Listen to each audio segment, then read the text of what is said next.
So Mm-hmm. for people who are listening, how would you describe what intuition is? So intuition is this word that we're all starting to hear about, and it's still on the fringes. Like, do we have it? Don't we have it? But to me, it's like the sense that was never explained to us as children. And just as we can see and hear and feel and smell and taste, we know, our bodies know, we know. We are deeply guided beings. We are not separate from one another. We are not separate from source. And when we realize how connected we are to source or God and each other and our highest aspect, then life is easy.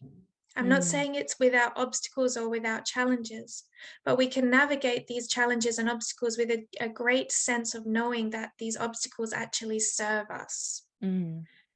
And intuition is something that we all have. It's a deep knowing within about how to act, where to go, what to do. And it's something that we don't need to learn, right? We don't need to learn. We rather need to remember, because we are all deeply intuitive.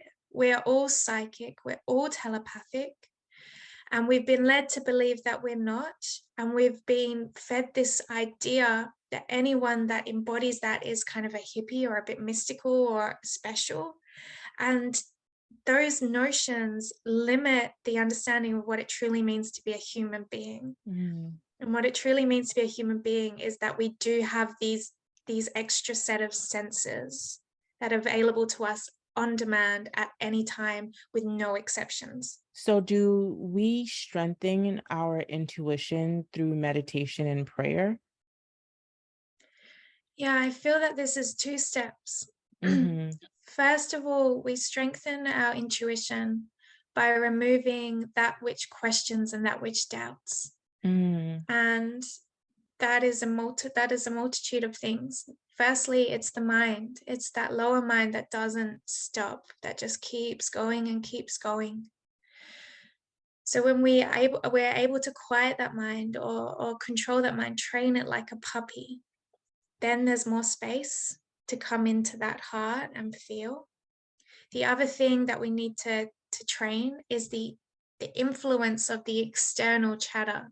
We're being fed so many messages, so much information, that it's hard to know what is right and what is wrong, what is truth and what is false. But when you remove as much of that chatter as you can, then you get better at hearing the voice within.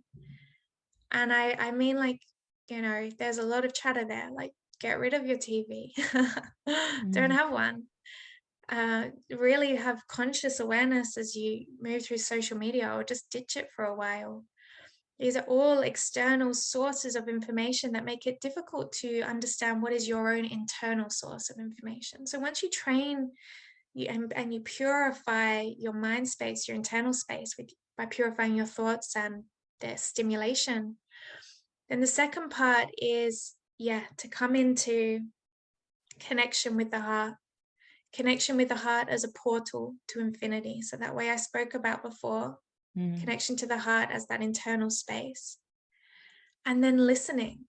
We go there sometimes with so much expectation. People want, when they're connecting to their intuition, to see like a TV screen appear with a story of their future, or like a booming voice of God. It's not going to come like that. It's going to come when you turn down the stimulation, come into your heart, and just watch and witness and feel.